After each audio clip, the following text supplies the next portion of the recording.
Captain Sarah Chen stood at the helm of the Stormbreaker, her eyes fixed on the sonar display that shouldn't have been showing what it was showing. The deep-sea fishing vessel's instruments had been acting strange for the past hour, picking up impossible readings from the depths of the Pacific's Mariana Trench. "Martinez, are you seeing this?" She called out to her chief engineer, who was already hunched over the secondary monitoring station, his dark eyes narrowed in concentration. "Yeah, Cap. Whatever's down there, it's putting out enough electromagnetic interference to light up half of Seattle. Never seen anything like it." Martinez wiped his brow, adjusting the calibration for the third time. "And it's not natural. These patterns are too regular, too structured." The Stormbreaker had been tracking a promising school of tuna when their instruments first detected the anomaly. Now, at 2:00 a.m., with the moon hidden behind storm clouds and the sea choppy with pre-dawn winds, they found themselves hovering over something that defied explanation. "Surface temperatures rising," called out Dr. Yuki Tanaka, the marine biologist who'd been hitching a ride to study deep-sea thermal vents. She hadn't expected to find anything like this. Whatever's down there is heating up the surrounding water by at least 15 degrees Celsius. Sarah made her decision. "Launch the ROV. Let's get eyes on this thing." The remote-operated vehicle descended through the darkness, its powerful lights cutting through the abyssal gloom. The crew gathered around the monitors, watching with bated breath as the ROV's camera revealed something that shouldn't exist. There, wedged between two massive rock formations, lay what could only be described as a spacecraft. Its sleek, metallic hull was covered in strange markings that seemed to pulse with an inner light. The vessel was clearly damaged, with several breaches visible in its outer shell, but it was undeniably artificial. And undeniably alien. "Holy shit," whispered Martinez, speaking for everyone. Before anyone could respond, the ROV's sensors detected movement. Through one of the hull breaches, they caught glimpses of something moving inside the craft. Something alive. "We've got life signs," Yuki announced, her voice trembling with excitement and fear. "Multiple readings, but they're weak and getting weaker." Sarah gripped the console, her knuckles white. They were a fishing vessel, not a rescue operation. They weren't equipped for this, but they were also possibly the only hope for whatever was trapped down there. "Martinez, what's the maximum depth our diving bell can handle?" The engineer's eyes widened. "Cap, you can't be serious. We're not rated for this kind of depth." "What's the maximum?" she repeated firmly. He ran the calculations quickly. With modifications, maybe 3,000 meters. But this thing's at least at 5,000. It's suicide. Sarah stared at the alien craft on the screen, watching as another pulse of energy rippled through its hull. "Get me the Naval Pacific Command. And while you're at it, start those modifications. Something tells me we don't have time to wait for the cavalry." Within hours, the situation had escalated beyond anything the crew could have imagined. 3 Navy vessels were en route, but the nearest was still 12 hours out. The alien craft's energy signatures were growing more erratic, and the life signs were fading. Dr. Tanaka had rigged a makeshift pressure chamber from spare parts and diving equipment. "It's not pretty," she admitted, "but it might buy us some time if we can get them out." Sarah watched as her crew worked with desperate efficiency, knowing they were about to attempt something unprecedented in human history. The fishing nets were being modified into a lifting harness, the ship's winches reinforced to handle the extreme weight. "Cap," Martinez's voice crackled over the radio. "The alien ship, it's moving." On the monitors, they watched as the damaged vessel shuddered, sending out a pulse of energy that made every electronic device on the Stormbreaker flicker. A beam of brilliant blue light shot up through the water, connecting with their hull. And suddenly, Sarah heard a voice in her head, not in words, but in emotions and images: fear, urgency, gratitude, and a warning. They weren't just dealing with stranded travelers. These beings were refugees, running from something that made Sarah's blood run cold when she glimpsed it in the shared vision. Something that was following them. The choice was clear now. They had to act, not just to save the aliens, but to protect Earth. Because if they failed, whatever was hunting these beings would find their planet next. "All hands," Sarah announced over the ship's comm, her voice steady despite the gravity of the situation. "Prepare for deep-sea rescue operations. We're about to make first contact, and we're going to do it the way we do everything else out here, by getting our hands dirty and getting the job done." The crew of the Stormbreaker, a simple fishing vessel that had set out for Tuma and found themselves on the frontier of human history, began their descent into the unknown. Above them, storm clouds gathered, as if nature itself was holding its breath to see what would happen next. The modified diving bell creaked ominously as it descended through the darkness. Inside, Sarah and Martinez wore experimental pressure suits cobbled together from their emergency diving gear and spare oxygen tanks. Dr. Tanaka's voice crackled through their comms, monitoring their vital signs from the surface. 3,000 meters, she announced. "You're officially deeper than any civilian vessel should be. How's the pressure holding?" "Like an elephant sitting on my chest," Martins replied, checking the gauges. "But the reinforcements are holding. Whatever that alien energy beam did to our hull, it's helping stabilize us." The beam hadn't disconnected since their first contact. It pulsed with a steady rhythm that seemed to match the beating of their hearts, creating a bubble of altered physics around their ship that made the impossible descent possible. At 4,000 meters, they saw it clearly for the first time. The alien vessel was roughly the size of a nuclear submarine, but its design defied conventional engineering. Its hull seemed to flow like liquid metal, even in its damaged state, and patterns of light rippled across its surface, like bioluminescent sea creatures. "There's our entry point." Sarah pointed to a tear in the hull that looked just barely wide enough for their pressure suits. "Martinez, you're sure about the atmospheric readings?" "As sure as I can be with tech we barely understand. Whatever's inside that ship is maintaining a breathable atmosphere, but the pressure's all wrong. That's why they can't leave. They're trapped by the ocean's weight." The diving bell settled next to the rupture, and Sarah took a deep breath. "Tanaka, you getting all this on camera?" "Crystal clear, Captain. The Navy's watching too. They're still 10 hours out, and they're advising extreme caution." Sarah almost laughed. They were about to step into an alien spacecraft at the bottom of the ocean. Caution had left the building a long time ago. The moment they crossed the threshold, the alien technology reacted to their presence. Lights flickered to life along corridors that seemed to be designed by artists rather than engineers. The walls themselves appeared to breathe, expanding and contracting with subtle movements that helped circulate the air. They found the survivors in what appeared to be a control room. 3 beings, each roughly humanoid but with significant differences. Their skin was translucent, showing complex circulatory systems that glowed with inner light. Their eyes were enormous, adapted for the darkness of deep space, and their fingers were long and delicate, with an extra joint that allowed for incredible dexterity. One of the aliens stepped forward, pressing its hand against a panel. The ship hummed, and suddenly the air was filled with holographic displays. 3-dimensional representations of star systems, navigational data, and what appeared to be tactical information. "They're showing us where they came from," Martins whispered, his engineering mind already trying to decode the alien technology. "And what they're running from." The holograms shifted, showing massive ships of a completely different design, angular, aggressive, and absolutely terrifying in their scale. These ships moved with perfect precision, like parts of a single machine, controlled by something that had long ago transcended organic life. The collective, Sarah heard in her mind, the alien consciousness connecting with hers again. They consume, they assimilate, they expand. We refused, we ran, they followed. Images flooded Sarah's consciousness, worlds being torn apart, entire civilizations being absorbed into the mechanical hive mind of the collective.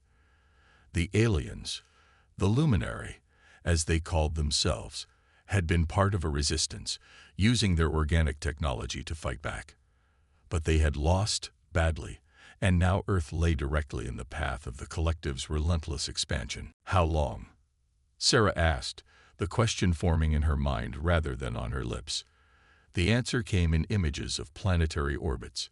3 months. The collective would reach Earth in 3 months. Martinez had been right. This wasn't just a rescue mission anymore.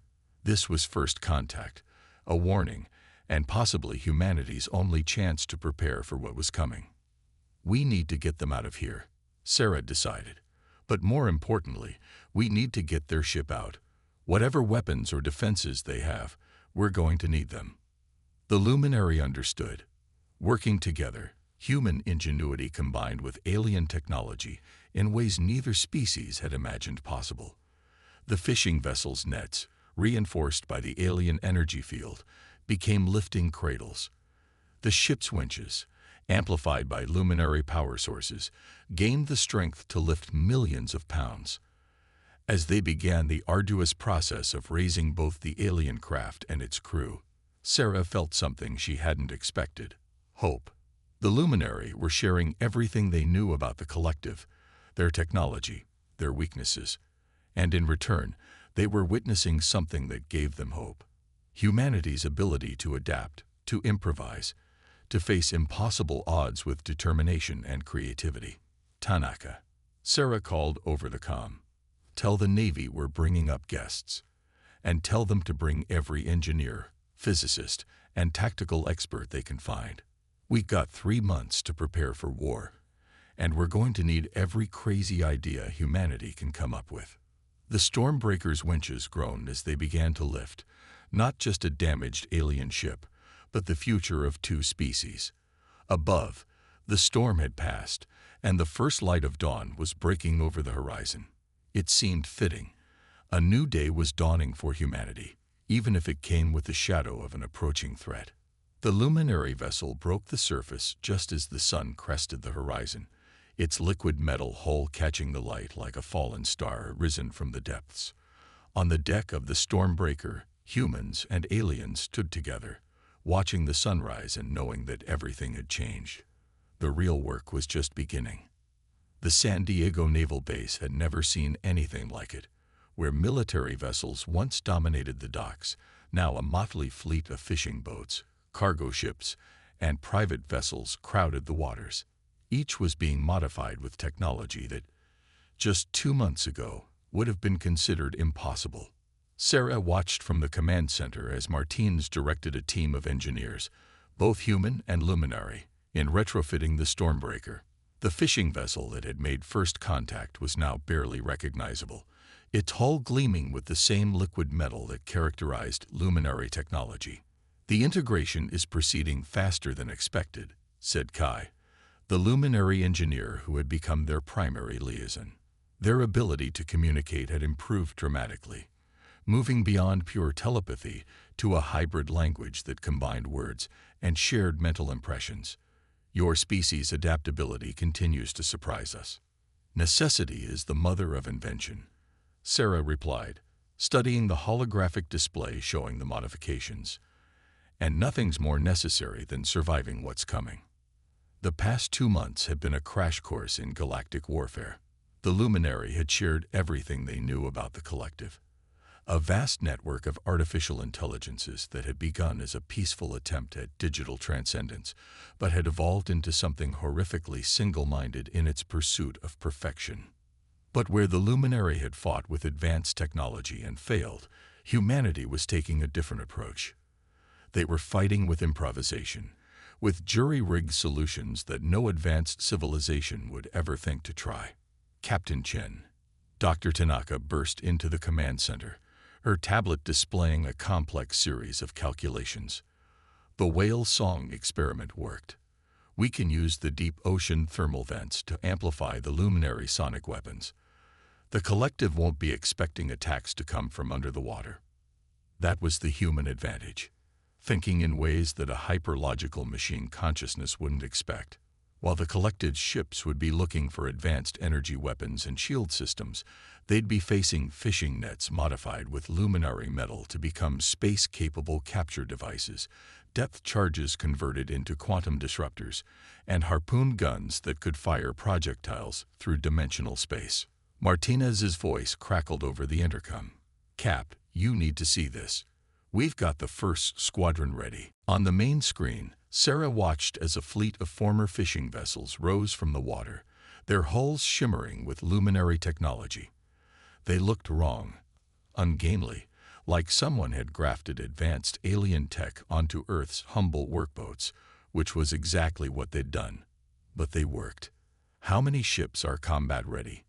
Sarah asked, turning to Admiral Zhang, who represented Earth's Unified Defense Command. 300 converted civilian vessels, each equipped with hybrid weapon systems, Zhang replied, his expression a mixture of disbelief and pride. Plus another 1,000 in various stages of modification. The luminary energy core from the rescue ship has been successfully replicated and distributed. We're looking at the most powerful improvisational fleet in human history. But it wasn't just ships. All around the world, humans were preparing in ways that defied conventional military doctrine. Surfers in Australia were being trained to pilot small, wave-riding attack craft. Deep-sea oil rigs were being converted into orbital defense platforms. Even the fishing nets that had originally caught the luminary ship were being mass-produced as space-based trap systems. The collective approaches, Kai announced suddenly, their bioluminescent patterns flaring with urgency. Our long-range sensors detect their quantum wake. They've accelerated their timeline. Sarah felt her heart rate spike, but she maintained her composure. How long? 2 weeks at most. They've detected our preparations and calculated that waiting would decrease their probability of success. Admiral Zhang immediately opened a secure channel to the global command network. All forces accelerate to final preparation phase. This is not a drill. The next 14 days were a blur of constant motion. The Stormbreaker, now designated as Earth's first hybrid combat vessel, led training missions day and night. Sarah's crew, along with hundreds of other fishing vessel crews around the world, learned to operate technology that seemed to defy physics while maintaining the quick thinking and adaptability that had always characterized life at sea. The Luminary were amazed by humanity's approach to warfare. Where their civilization had relied on technological superiority, humans combined advanced alien tech with simple, practical solutions. Fishing radars were modified to detect quantum disturbances. Trawler winches became weapons systems capable of manipulating space-time. "Your species thinks differently," Kai observed, watching as a group of fishermen practiced using modified nets to capture and redirect energy weapons. "The collective analyzes based on technological advancement. They will not expect this." Sarah nodded, remembering her years of fishing in rough seas, making do with whatever was available to get the job done. Sometimes the best solutions are the ones no one sees coming. On the 13th day, as the last of the converted ships took their positions, Sarah stood on the bridge of the Stormbreaker. The vessel had been her home for years, through storms and calm seas alike. Now it would help lead humanity's defense against an enemy that had consumed countless advanced civilizations. "All ships, report in," she commanded, and the radio crackled with responses from fishing boats turned warships, their crews a mixture of hardened seafarers and luminary technical advisors. "The collective will arrive in high orbit within 24 hours. Kai announced, their skin pulsing with patterns of concern and determination. Their scans will show them a primitive world with minimal space presence. They will not understand what they are truly facing until it is too late. Sarah looked out at the fleet of modified vessels, each one a testament to human ingenuity and determination. Send word to all commands. Final positions. Tomorrow, we show the galaxy that sometimes the best technology isn't the most advanced. It's the most creative.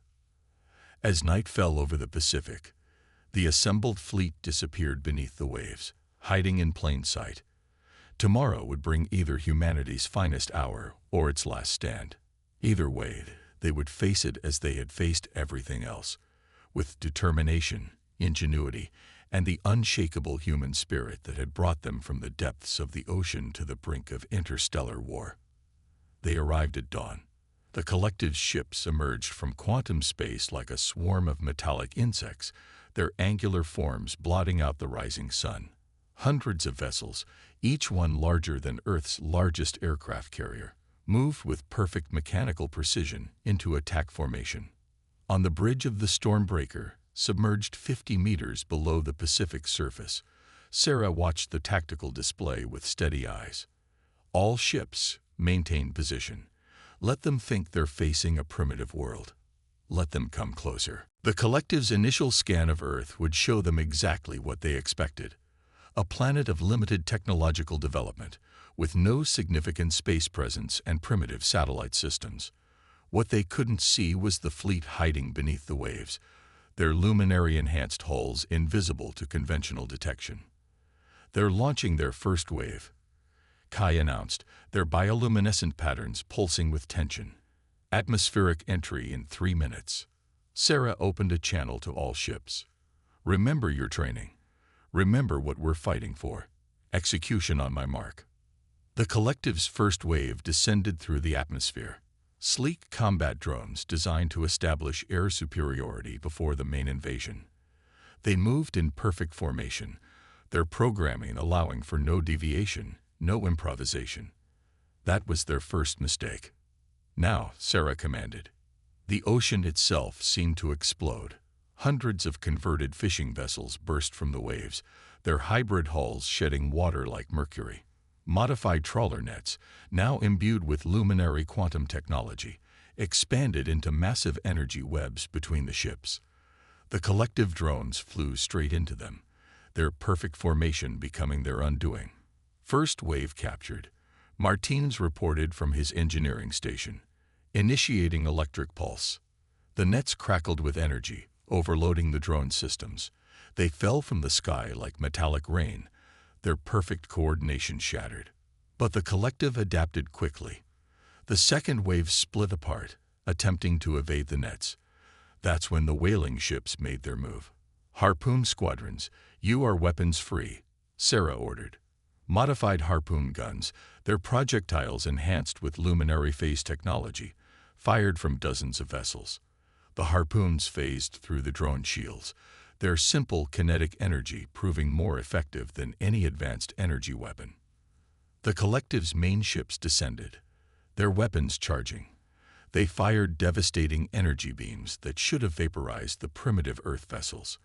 Instead, the beams were caught by arrays of modified fishing sonar, redirected through the quantum properties of deep-sea thermal vents, and turned back against their sources. They're trying to analyze our tactics, Kai reported, interfacing with the luminary detection systems.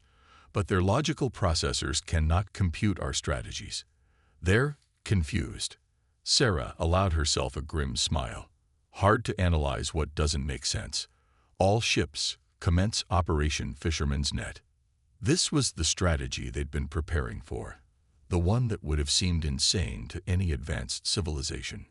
Around the planet, thousands of modified fishing nets were launched into orbit, creating a web of quantum-enhanced cables that began to interfere with the collective's perfect formation. Trawlers turned warships deployed depth charges that had been converted into dimensional disruptors, creating pockets of chaos in space-time that the collective's rigid programming couldn't navigate. Oil rig platforms, transformed into defense stations, launched salvos of repurposed drilling equipment that bored through enemy hull plating. Their formation is breaking down, Martinez called out. The quantum interference is affecting their hive-mind connection. The collective ships began to move erratically, their perfect synchronization disrupted by tactics their advanced AI couldn't predict or counter. They had expected to face either primitive weapons they could easily defeat or advanced technology they could analyze and adapt to. Instead, they faced fishing boats firing harpoons through quantum space, nets that could trap energy beams, and depth charges that disrupted the fabric of reality. They're attempting to regroup, Kai announced. preparing to launch their primary weapon platforms. "Not today," Sarah responded. "Execute final phase. Release the Kraken." This was humanity's masterstroke. The strategy that combined Earth's most primitive fishing techniques with the most advanced luminary technology. Massive nets, woven with quantum-enhanced fibers and charged with energy from deep-sea vents, rose from the oceans worldwide. The nets carried millions of tons of seawater with them, transformed by luminary tech into a state that could exist in space. The collective ships found themselves suddenly engulfed in artificial ocean currents in the void of space, their perfect formations disrupted by eddies and flows that defied their logical predictions. Earth's converted fishing fleet moved through these spaceborne currents like they'd been doing it all their lives, which, in a way, they had. Multiple collective ships showing critical failures. Martins reported, his voice rising with excitement. Their hulls aren't designed to handle these stress patterns. The battle reached its crescendo as the collective's mighty armada found itself literally caught in humanity's net. Their advanced shields could repel any conventional attack, but they had no defense against water pressure enhanced by quantum physics, against currents that flowed through space itself, against the combined might of human ingenuity and alien science. "Their command ship is attempting emergency quantum jump," Kai reported. Sarah's voice was steel. "Let them run. Let them tell the others what happened here. All ships, clear the attack zone." The remaining collective vessels, those that could still function, flood into quantum space. They left behind a debris field of their fallen ships, a testament to humanity's unconventional victory. As the spaceborne waters receded, drawn back into Earth's oceans by gravity and luminary tech, Sarah looked at her tactical display one last time. The screen showed hundreds of fishing vessels, their hulls gleaming with alien metal, floating proudly where the collective's mighty armada had been. "All ships report," she commanded. One by one, the vessels checked in. The trawlers and longbleners, the signers and gillnetters, each one now a veteran of Earth's first interstellar battle. They had faced the most advanced hostile force in known space with modified fishing equipment and won. Kai's patterns glowed with amazement. "We fought the collective for centuries with the most advanced weapons we could create. You defeated them with fishing nets." "Sometimes," Sarah replied, watching the sun rise over her battered but victorious fleet, "the best weapon isn't the most advanced. It's the one your enemy never sees coming." 1 year after the Battle of Earth's Oceans, the Stormbreakers sat in a place of honor at the newly established lunar harbor. The fishing vessel turned warship had become a symbol of humanity's ingenuity, its hull still bearing the marks of both its humble origins and its historic victory. Sarah stood at the observation deck of the orbital station, watching as ships came and went below, some still bearing fishing numbers on their hulls alongside new spatial navigation marks, others clearly of luminary design, and some representing species she'd never seen before the battle. "The collective's defeat has changed everything," Kai said, joining her at the window. Their luminescent patterns now moved in ways that seemed almost human in their expressiveness. "Word has spread through the galaxy. Earth is becoming a beacon for those who seek freedom from machine logic." Indeed, in the months following the battle, Earth had experienced an unprecedented diplomatic surge. Species that had hidden from the collective for generations now emerged, seeking to learn from the world that had achieved the impossible. "Minister Chen," a young officer interrupted, still using Sarah's new title with careful formality. "The UN Galactic Council is ready for your presentation." Sarah nodded, gathering the data tablets that contained her report. The integration of Earth's fishing fleet into an interstellar defense force had created an entirely new paradigm of space warfare. Vessels that once trawled for 2 men now patrolled the solar system, their hybrid technology proving remarkably effective at maintaining peace. The conference room represented the new face of Earth's leadership. Human military officers sat alongside luminary engineers, while representatives from a dozen alien species attended via hologram. Dr. Tanaka and Martinez, both now heading their own divisions, were there as well. The Earth Defense Fleet has successfully completed its first year of operations, Sarah began, bringing up a holographic display of the modified fishing fleet. Our vessels have not only maintained Earth's security, but have also established new trading routes and diplomatic connections across 3 sectors. The statistics spoke for themselves, the same qualities that had made Earth's fishing fleet effective against the collective. Adaptability, resourcefulness, and the ability to operate in harsh conditions had made them ideal for interstellar operations. But perhaps most significantly, Sarah continued, we've received confirmation that our victory has inspired resistance movements across collective-controlled space. The myth of their invincibility is broken. Martinez stepped forward, displaying schematics of the latest vessels. The new ships maintained their fishing vessel origins, but incorporated improvements based on their space experiences. We're calling them the Mariner class, he explained. They combine the best of Earth's maritime tradition with advanced alien technology. But most importantly, they're still fishing vessels at heart. That had been a key decision, maintaining the dual-purpose nature of the fleet. Earth's defenders were still fishermen, still connected to the seas that had shaped human civilization. It kept them grounded, innovative, and most importantly, human. The collective has not been idle. Kai added, their patterns showing concern. They are adapting, trying to understand how they were defeated. But in doing so, they're beginning to change. Our victory forced them to confront the limitations of pure logic. Reports from deep space suggested the collective was experiencing something unprecedented: internal debate. The concept that advanced technology could be defeated by primitive tools wielded creatively had created a paradox in their collective consciousness. Let them think, Sarah said. Meanwhile, we'll keep doing what we've always done: adapting, improving, surviving. The meeting concluded with the approval of an ambitious new program. Earth would share its unique approach to space defense with other worlds, teaching them how to combine their own traditional methods with advanced technology. The fishing vessels of Earth were becoming teachers as well as defenders. After the meeting, Sarah returned to the observation deck. Below, she could see the Stormbreaker preparing for its next mission.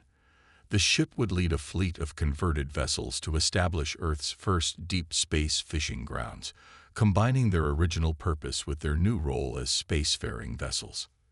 Did you ever imagine this? Martinez asked, joining her. When we first found that alien ship in the trench. Sarah smiled, watching as a luminary vessel helped guide a converted trawler into its docking position. Not in a million years. But that's the thing about fishing. You never know what you're going to catch. The sun rose over Earth's horizon, illuminating a scene that would have been impossible just a year ago. Fishing vessels turned starships moved through space with the same grace they once showed on Earth's oceans. Alien technology merged seamlessly with human innovation. And somewhere out there, the collective was learning a lesson that humanity had known all along. That true strength lies not in perfect logic, but in the ability to adapt, to imagine, and to see possibility in the impossible. The legacy of their victory wasn't just in defeating an enemy. It was in showing the galaxy a new way forward. One where ancient wisdom and advanced technology could coexist, where the humble fishing vessels of Earth could help forge a path to the stars. As the Stormbreaker's engines powered up for its next voyage, Sarah thought about all the fishing crews who had become space pioneers. They were still fishermen at heart, but now their nets caught starlight, and their stories would be told across the galaxy. Ready for another adventure, Captain? Kai asked, their patterns glowing with anticipation. Sarah checked the manifest for their next mission, a deep space expedition to establish new trading routes and fishing grounds beyond the solar system. Always, she replied. After all, there are plenty more fish in the sea, even if that sea is now the whole galaxy.